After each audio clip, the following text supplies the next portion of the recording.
Hello, welcome to Conversations with a Wounded Healer. I'm your host, Sarah Bueno, and if this is your first time joining us, welcome. This is a podcast where we have conversations about healing, and we talk about the intersectional journey of healing self while caring for others, and today's guest is no exception. Before I get to tell you all about my amazing guest, though, I wanted to give you some updates. I think I told you last month a couple things that were going on with me, and I have an announcement to make. This is something I've been thinking about for a long time, and I didn't want to do it. I'll just come out with it. So I am going to begin releasing episodes bi-weekly instead of weekly. So this will be the last episode that in succession has gone week by week.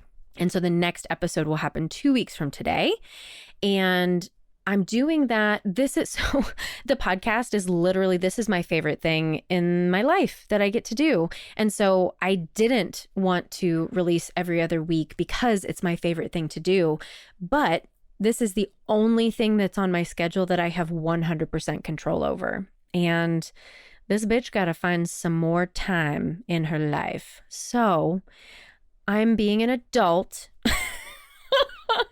and making an adult decision to do something that I don't want to do, but I'm not apologizing for it because I'm actually really proud of myself for making more space because I have a really special project that I'm working on that I'm not going to tell you about just yet, but I need to make more space to do that. So that's my announcement. And the other things that kind of go along with that and the desire to make space are, you know what? This shit is hard. And by this shit, I mean life. And I don't know about y'all, but I have been feeling it so intensely. I think it's pandemic fatigue plus more shootings. I swear to God, if I wake up and another fucking shooting is on my news feed, I can't take it anymore, you guys. And I just am feeling all of the feels in the collective. It's been tough, right? So I'm sure that if I'm feeling it, a lot of y'all healers out there are feeling it too. So one of the ways I've decided to take care of myself is by getting a ketamine treatment from my psychiatrist. We talk about those do we talk about them in this episode? Maybe, I think. But I'm telling y'all that now because I want to be transparent. I want to share, I've shared a lot of my mental health journey on here with y'all, and this is part of that. So my psychiatrist offers ketamine treatment. I think it's a nasal spray, and I'm going to be doing that. I think it's 8 weeks long. So I'm really excited about it because it's something that I've been thinking about for a while because trauma is tough. Trauma is tough, and it has bested me many times in the past several months. But I'm going to keep fighting the good fight. So hope y'all are doing well out there. And I appreciate your appreciation. What I'm hearing you all say to me right now energetically is, Sarah, I'm so glad you're taking care of yourself. So you take care of you by listening to today's amazing guest. So today's guest, totally random. Her podcast person reached out to me and I was like, who is this person? And I looked her up and I thought, I think I'm really going to like her. And I am so glad because I love her now. So her name is Alexa Silvaggio. And she is a wellness entrepreneur based in Los Angeles. She's a yoga instructor, writer, podcast host, retreat leader, and CEO of Savage Chocolates, a mindfulness chocolate brand, which BT dubs, the chocolate is amazing. I don't even really like chocolate, and I ate all of the chocolate immediately when she sent it. Alexa encourages you to cultivate a more loving relationship with your body and self through all that she teaches, and she would love to connect with you. And we'll make sure to post all of her social media in the show notes. So you're going to love, love, love, love, love my conversation with Alexa Silvaggio. Alexa! Oh my God. And I can only do that because my Amazon Alexa is on the other side of the house. Otherwise, thank God. She would just start listening. She'd be like, what do you need? She's a nosy bitch, isn't she? She is a nosy bitch. I have a Google Home for that reason. I can't. Mm-hmm. Oh, I'd be fucked. Oh, you would be completely fucked. Yeah, it'd be Yes. bad. Well, welcome to Conversations with a Wounded Healer. This is exactly what we did on your show, too. We are crazy people. I love it. I'm so glad. I'm truly like, I've never met you in person, and yet I'm really happy to see you. Yeah. So I got to be a guest on your show. We recorded recently, and now Yes. you're on mine, and we just get to spend this lovely time together again.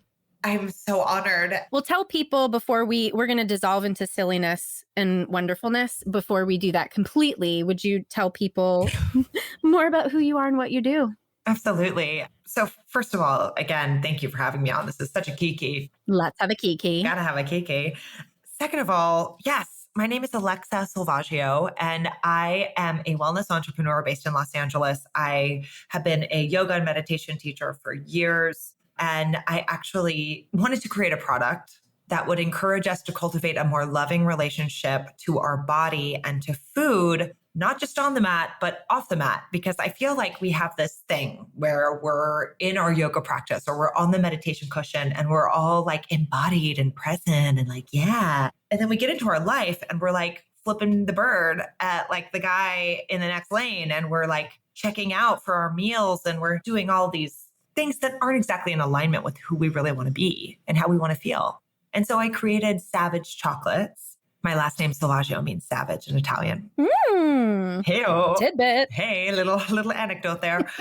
But through the packaging, I remind us all to pause, breathe, to savor, and to really have an experience of pleasure, an experience of presence around something like food, because we don't believe in guilty pleasure. We just believe in pleasure done well, pleasure done presently and mindfully. I don't have any interest in consuming something that leaves me feeling worse than when I started it. And that's anything. That's not just food. That's drinks. That's partners. That's conversations. Like, I don't want to do my life in a way that it's like, okay, I do this thing that is supposed to be pleasurable, but then the pendulum swings and I feel like shit afterwards. And so I created Savage for that reason, and just wanted to create a conversation around conscious pleasure and encourage us all to slow down a little bit. And pleasure's almost a dirty word. Don't you think? Like, our culture is like, because when I say the word pleasure, I feel a little icky. And that's ridiculous. Like, we shouldn't feel that way. No. I mean, not that I want to should on anyone, but we don't need to feel that way.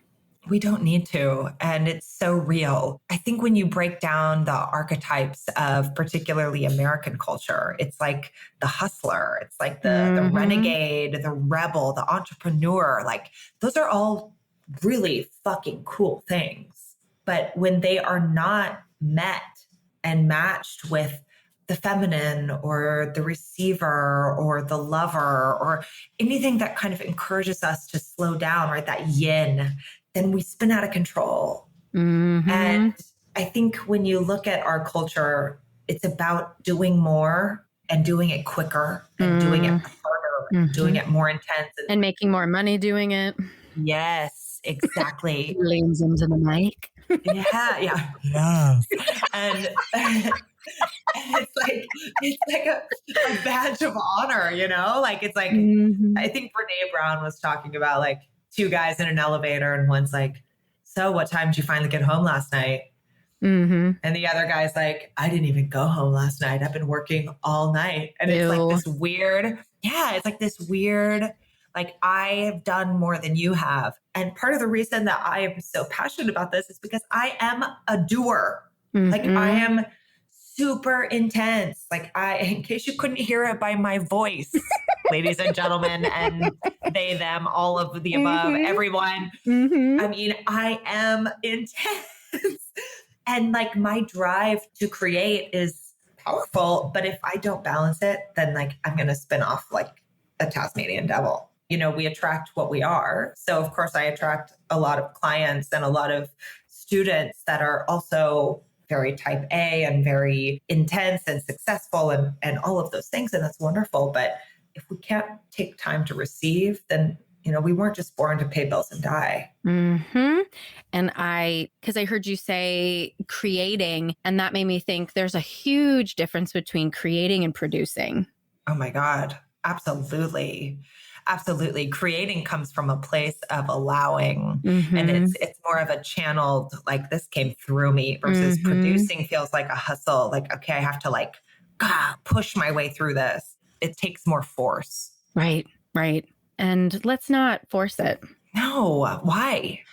Like Right. last I checked, like we're all gonna die. Mm-hmm. Mm-hmm. Like this is it. Unless they can upload our consciousness, which that scares Yeah. the shit out of me. Isn't it called Upload on Amazon Prime? Have you seen this? I have heard about it. I have not investigated. It's adorable and terrifying.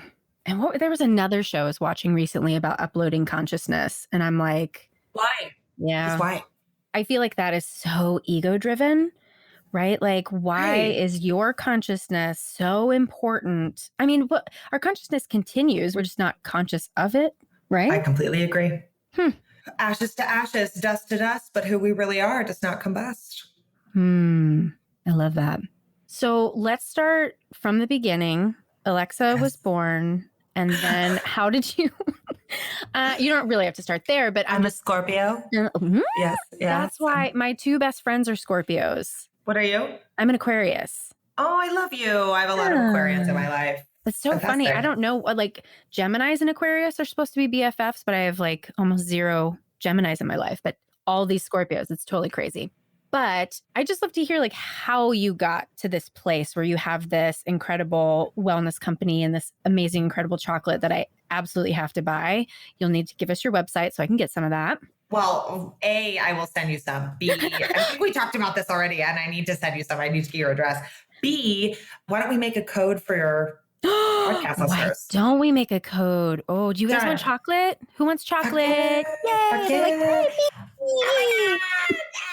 it's vegan, it's paleo, it's sustainably packaged. It's the whole thing. And it comes with a 1-minute mindfulness eating meditation. So oh, that's the sweetest. it's really like a beautiful way to practice eating mindfully. It's a beautiful, beautiful tool. But I was born a Scorpio. Yes. I grew up in California, in San Luis Obispo, California. And my mother owned a dance school. And my mother was a total powerhouse. She actually just passed away a few months ago. Right. And part of my draw to dance was that she was there. Mm. And so I really wanted to be close to her. And I happened to love it and be very good at it. So it worked. But I really got involved because I wanted to be close to her. And I never was the receiver of body shame directly. It wasn't so overt, but it was definitely covert in the sense where I would hear teachers or my mother talking about other people's bodies. And basically the message was hit home very early that larger bodies were not good and that smaller bodies were safe and good. And not only were they safe and good, but they got to wear the pretty costumes. Yeah. When I was like a 4-year-old, that was like very important. Right. You know? I need the most sparkly one. The most sparkly, the like floofiest for sure. And so I really digested that. Yeah. When I started digesting that, I stopped digesting food and developed a pretty gnarly eating disorder for most of my life. I remember being a young kid, like kindergarten, and finishing dinner and running upstairs to do sit-ups. Wow. No one taught me to do that. You know, it was just this kind of like, I just need this out of me. I can't sit in this. And I can't sit in this sensation of like receiving nourishment. And it doesn't feel safe for me to be in my body. And that eating disorder continued to ebb and flow, but it really hit its peak when I was in college. I had just a full-blown anorexia situation. And it was wild because I actually was a musical theater major at Syracuse University. Why didn't we talk about that? We need to write a musical together. Oh my God, let's do it. Fuck yeah, let's go. That's what I wish my major would have been, but it was music education instead. I remember this. Yes. Totally. Yeah. So I was a musical theater major and it was wonderful. I booked my first equity gig my sophomore year and I ended up having to take my sophomore and junior year off because I was touring and it was wonderful. I was working a lot, but I was unfortunately working as a severely anorexic person. And I hit my rock bottom when I was on my way home to visit my family. I was on a flight to San Francisco. And, after you starve yourself for a long time, I'm talking like a year and a half of like pretty gnarly starvation at this point. Mm. You don't really feel hunger very often. Right. Right. And I was on the flight back, and for some reason I was hungry, like ravenously hungry. I was like, wow, this is interesting. Hmm. And a flight attendant came by with the cart, and I was like, oh, you know what? Like, I'll get a tomato juice. Like, I bet that there's some calories in that at least. You know, it's better than whatever. And I got the can, and of course I had to like dissect it and look at the back and read the label, and there were 50 calories in it. I just sat there and I took a breath and I said, you know, I'll have a Diet Coke instead. Mm. And for some reason, hearing myself say that on that day, on that flight, I hadn't seen my family in a long time. There was a part of me that knew, like, oh, my body has changed. I don't know what I look like because I was very dysmorphic. So I think there was like this kind of knowing, but not knowing. And when I handed back that 50-calorie tomato juice, it was just like the plane might as well have crashed, you know? Wow. I really saw it. I was like, wow, I'm really sick. I'm a sick person. I'm with sickness. And then my sister picked me up at the airport, and she saw me and was like, immediately was crying. You know, it was just like, Wow. I had lunago, you know, where you start to grow hair in places you shouldn't. Oh. So like you grow it on your face, and you go like, it's like peach fuzz. Like, it's not like hair, like a beard. It's just like a little fuzz. You grow it on your arms, and your body is so smart. It's like, it's cold and you're in a famine. We need to keep you alive. So we're going to add hair. So you make it, wow. you know? Yeah. It's incredible. Crazy. Totally. And my body really did everything it could to keep me around. And the very next day, my sister took me to my first yoga class, and I didn't feel great, but I did feel a sense of presence that I hadn't felt in a very long time. And I do believe that in so many ways, presence is the greatest healer.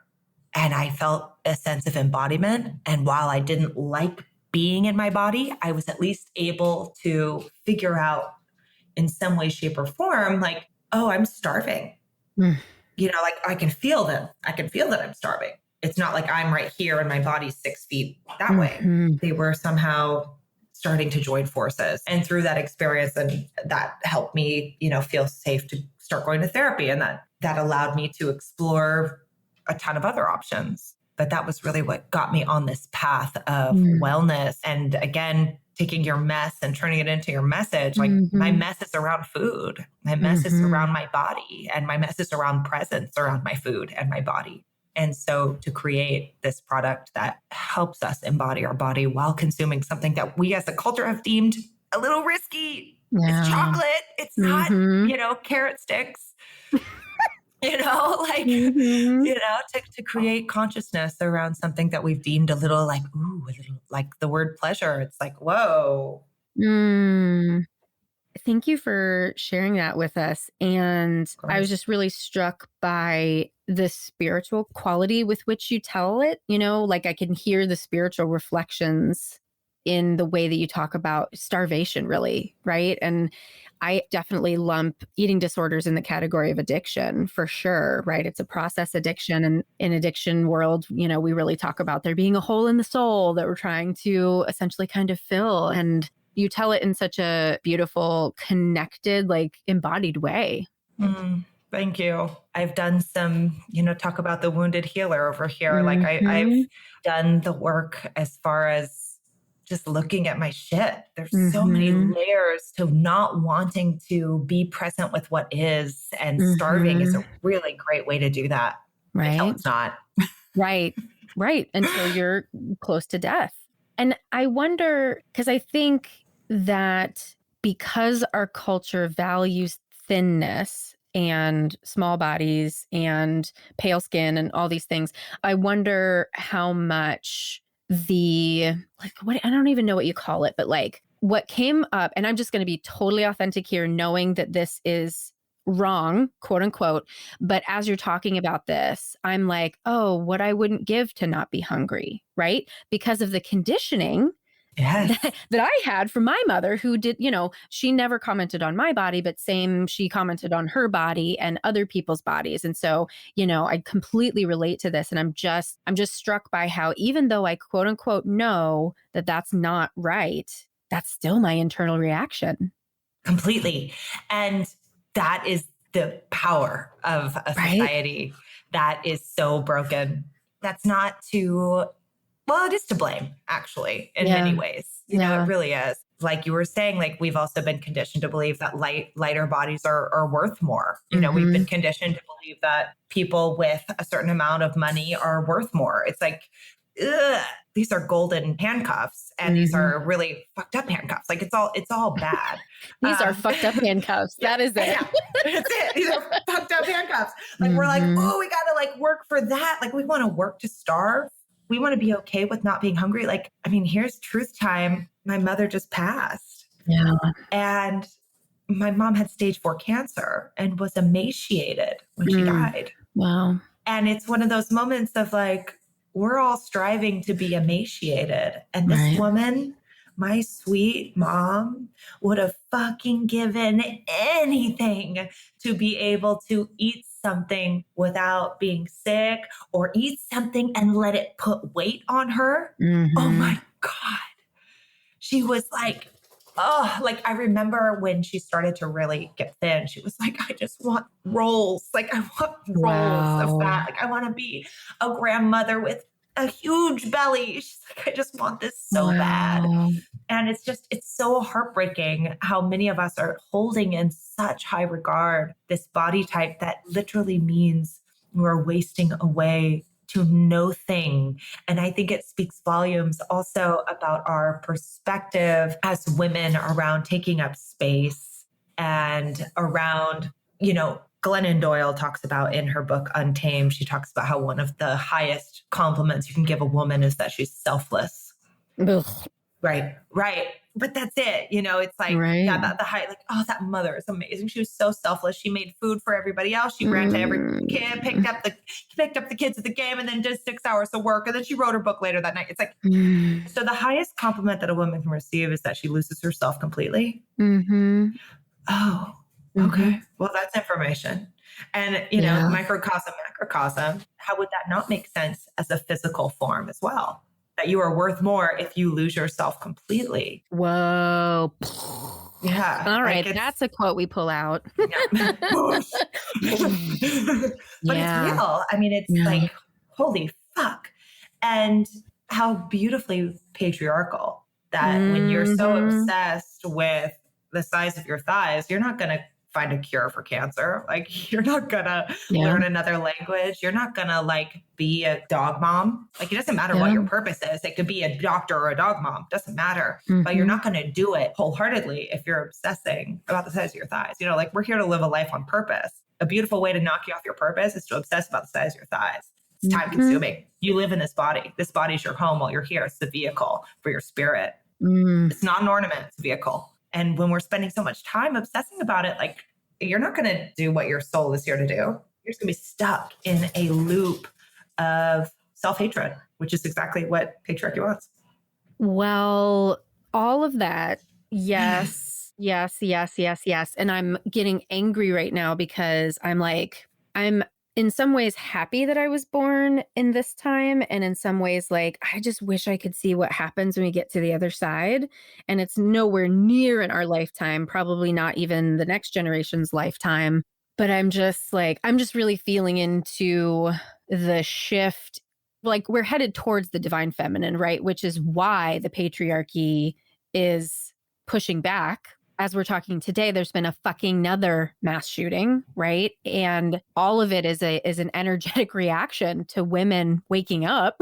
This is a simplification, of course, right? I had a conversation with a friend of mine who is a white male, and he had sent me a video about some shooting, and he's like, what's your psychological analysis of this? And I was like, white male rage. And he's like, what does that have to do with race? Like, blah, blah, blah, blah. And it's hard for me now that I've crossed the line and I can see the white supremacy and the patriarchy and everything. It's hard for me to draw the line back to the people who don't already see that. But everything that you just said was just like a painful validation. It really is. And it's like you said, like once you see it, you can't unsee it. And you see how, you know, if you look at a hologram, like an image, you know that if you cut a hologram in half, you'll get the same exact full, complete image on both. You can cut it again. You can cut it infinitesimally and it will continue to divide into perfect divisions of that exact same image, no matter how many times you cut it. Severed Hologram would be a great album name. Maybe that's the name of our musical. Severed Hologram. Let's do it. Let's fucking do it. TM, don't take it. TM, yep, LLC. Yeah. And so it is all a microcosm to the macrocosm. You can't see things in one space and not see them divide into every other space. And that's just where we're at.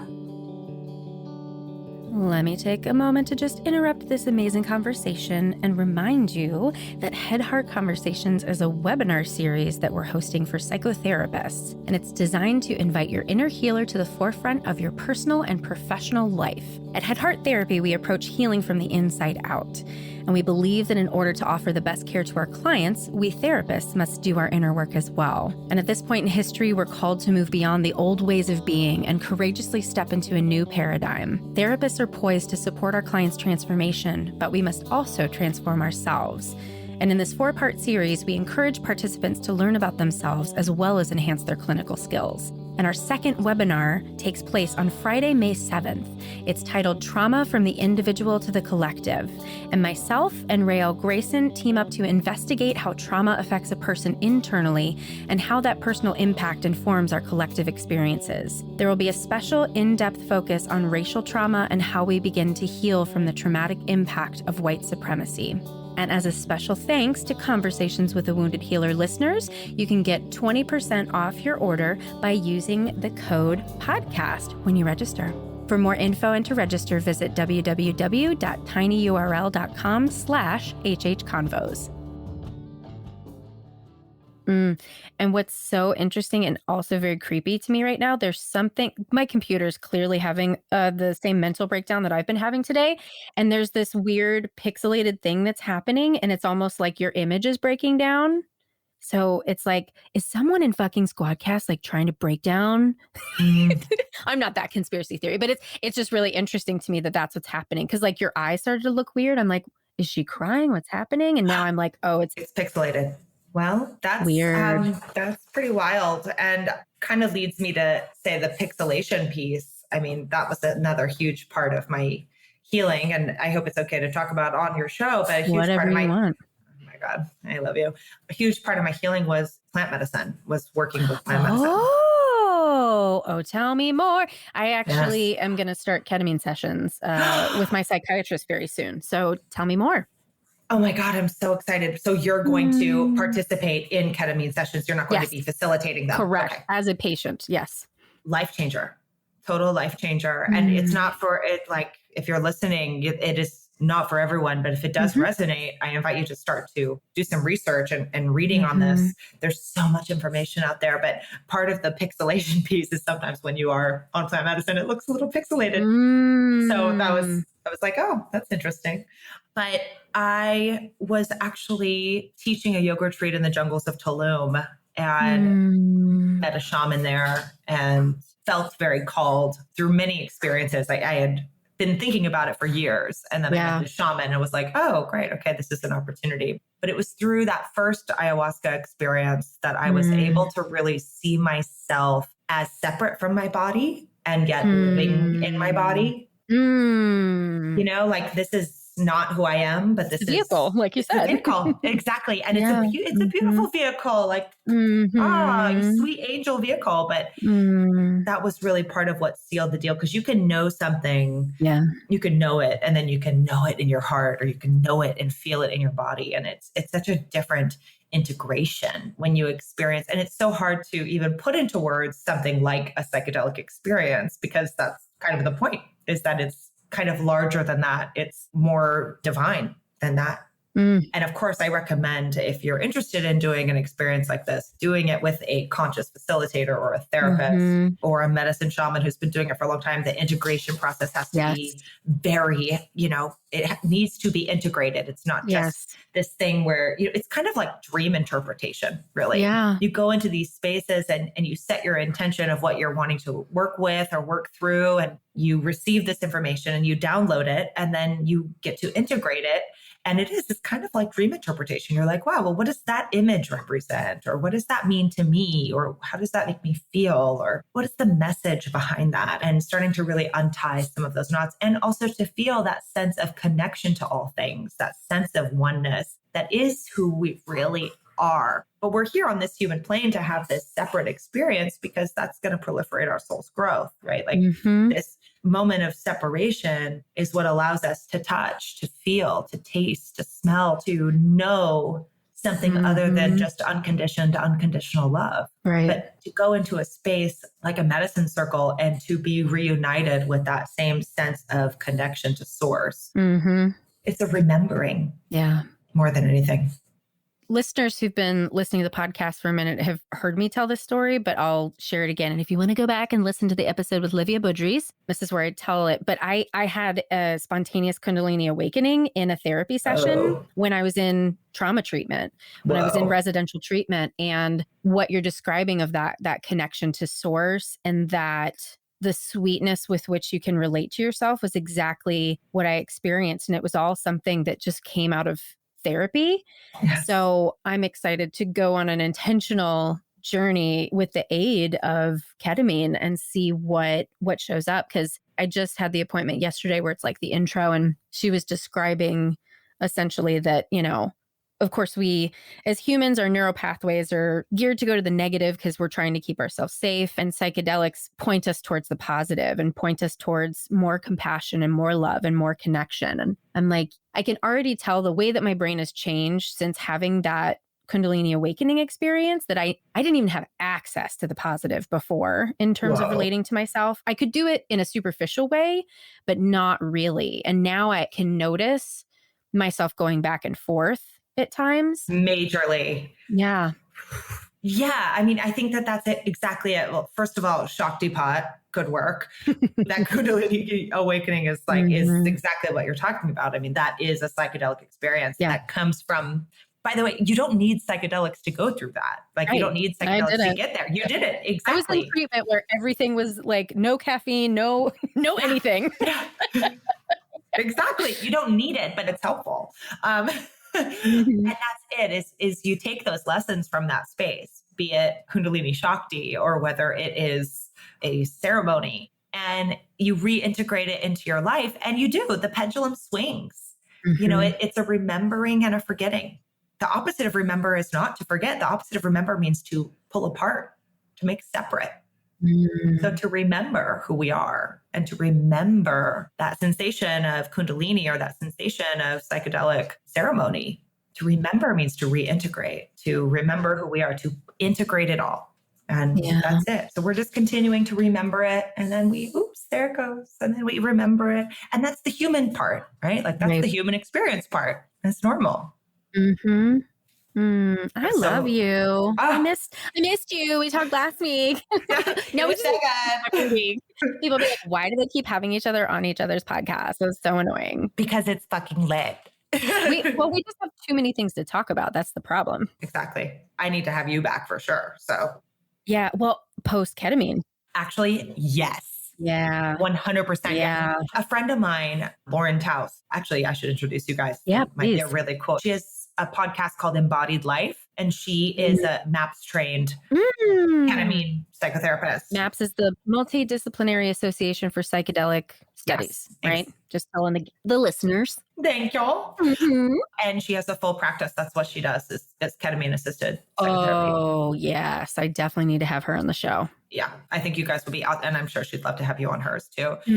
She's doing such amazing work. And they always say, and I have to validate it in my own experience, that doing, whether it's ketamine assisted therapy, whether it is a medicine, journey where you go to Peru and you study with a shaman for a month, it is a year's worth in a night. Full integration. It's not for the faint of heart. It is not for people who haven't already looked at their stuff, who don't have some sort of grounding practice themselves. Who aren't willing to continue the work after. It's not like a quick fix. It's a lot of work in a night or in a few sessions, but it's continual. I think of my first medicine ceremony that I did in the United States. I was actually with my mother My mother and I did it together because she had just been diagnosed. Wow. She had just been diagnosed with stage 4 cancer. We knew she was going to die, and she was given 6 months. She ended up living 6 years. But we went to a medicine circle together, and there was so much in that. And that was 6 years ago. I am still getting downloads from it. Like I'm still receiving stuff from it. Like I just had to download from it like 2 weeks ago. I was like, oh, Wow. that's what that was trying to show me. Okay, got it, got it. That's really big. It just takes its time integrating. And that journey with my mother, I watched her die in the ceremony. Oh my God. Yes, the medicine was like, this will happen, and this is what will happen afterwards. And this is how you're going to, heal from this. And you can't make this shit up. You really can't. It's amazing. I'm really curious because a lot of the work that I've been doing in therapy has been exploring the anger that I have towards my parents. And in all of the medium sessions that I've had with psychics over the past few years, typically what they will say, because like I want guidance, I want support, right, from my fucking dead parents, and it's always that they're done with this life and they just want to like do what their souls are supposed to do now. And it's so interesting. So I'm really curious if they'll even show up for this or if there'll just be other ancestors that show up. So I'm even more excited about it now after talking to them. I cannot wait to hear how that goes for you. And you got to give me your number so we can just text about it. Perfect. Yeah, exactly. Yeah. Totally. But you have to ask and see what comes up, because part of it may be that they're not supposed to. And there's information. That's a really good point. The psychiatrist was telling me write down the intention, and that can be part of it, is saying, I'll just ask for ancestors who can support, this healing part of my journey. Yes. I've journeyed since my mom passed, and she came to me at the journey through someone else who didn't know that she died. And she came up to this. So you sit in a circle, you set your intentions. It's a very like ceremonial situation. It's beautiful. It's really beautiful. Yeah. And then once you drop in, you can connect to each other and have conversations. If you feel called, you can also sit by yourself. You can also do whatever you need. This woman came up to me and she said, hi, I don't know her. I don't know this person. She just came up to me. She said, I don't know why, but I feel really called to tell you that your mom is here. And she just wants me to hold you for a while, if that's okay. Oh, I would have cried so hard. My eyes would have fallen out. I did. And she held me for like 45 minutes. Oh my God. And I just received that. And it was right after she had passed. It was like a month after she had passed. What's coming up for you right now as you remember that? Oh my God. So much. I mean, that was really, that was so what I wanted from her as a child. Just to be held. She was such a powerhouse, like truly a powerhouse. She ran her own business. She owned 30 properties throughout the state of California and was managing them all. I mean, she was she was just a busy woman. And there's no blame. There's like nothing but reverence and respect for her journey and what her soul was here to learn. But that was what I wanted as a child and as an adult, because I was very much her caretaker in the last 6 years of her life. And she knew that. She knew that. Yeah. What a beautiful journey you've been on, and obviously very painful, but so, just talking with my friend this morning, who she also just started her ketamine treatment. So we were talking about it together, and she's like, those of us who are willing to step into the call that our soul has in this lifetime, like it is so painful. And you're reminding me right now that it's okay. Yes. Like the struggle isn't forever. And I hate to be like, oh, the struggle is productive and that makes it okay. But it makes me feel better knowing that it's not for nothing and that this is part of my soul's evolution. So thank you. I really needed that today. I'm holding you so close right now. And I feel it. I'm really, really I'm right here with you. I'm walking right beside you, and the exquisite and the excruciating and everything in between. Get a seat at the table, because the soul's evolution requires that you hold both in order to have the fullness of a human experience. And the good news is nothing lasts forever. And the bad news is nothing lasts forever. Yep. to be able to sit with what is, whether exquisite or excruciating. That's the proliferation of our growth. That's it. Ugh. I can hold this plutonium in my belly, this everything, this life force. Ugh. And I can be on purpose. That's light shit right there. You know, like if you can do that, like you're Ram Dass. Like, you know what I mean? Like, right? Oh my God. Because it is not for sissies. This human journey is not for sissies. Oh, what a gift you gave me. Thank you. Oh my God, you are giving me everything. Thank you. I'm so honored to be with you. To be with you like this. I know, right? Oh man, I wish you could see me so we could connect in that way. But it's so funny because I get a ton of emails from people like reaching out like, hey, let's have this person on your show or whatever. And Of course. 99% of the time I ignore them just because I usually am like, I want it to be someone that I seek out. But the something about your assistant's email was just, it was clearly not a template, which is why I responded. Actually, you tell her that. Good job. And I'm just so happy that we're connected, and I can't wait to meet you and squeeze you at some point. Totally. 100%. I'm so here for it. I have a feeling you're tall though. Are you tall? A little bit. Not that that's a bad thing, but I'm 5 feet. So I'm thinking of the, like, you carry yourself like not a short person. True. You carry yourself like an energy of length. Yeah. Thank you. Yes. I get that. It's funny being a singer, right? You're on stage performing. When I come off stage, people will be like, oh, I thought you were like 5'9" or 5'10", and I'm 5 feet. I love it. Get it. Oh, I'm giving you like a 5'8". You're actually 5'8"? I'm actually 5'8", yeah. So you give 5'8" and you're 5'8". And I am very integrated. I'm matched. My insides and my outsides match. Oh, man. But yeah, I don't know why my soul chose this tiny little body, but here we are. It's fabulous. Thank you. Yes. Well, we're coming to the end of the hour, and I didn't even ask the questions I normally ask, but I don't give a shit because I think everything we talked about was way more important than anything scripted. No doubt. And the audience will not care either. I'm sure they're all like weeping as well, along with us. Love you guys. But, well, we didn't even talk about your podcast. Tell them about your podcast. What's it called? Look, the podcast is dope because this human being is on it. So all is well in the world. Savage Lifecast. It's all the rage. It's really cool. I have some really inspiring teachers like Sarah on there. So check it out. Also, I actually do have a new course coming up. That's called Savor Yourself. Savor, which just means to make something last, right? It's a course about cultivating self-care, particularly in this time, this time of transition back to real life. Also this time of revolution. It's oxymoronic, but when we are in a time of revolution, self-care needs to be a priority. If you want to do something epic, you have to fill your own cup first. So I would love to send you the link to that as well. Please. And we'll get you a code for your beautiful listeners to get a nice discount for some Savage chocolates if they want, to just enjoy something pleasure-filled, but pleasure done well, pleasure done presently. I love that. And where else can they find you? Instagram, website? Yeah, the Gram.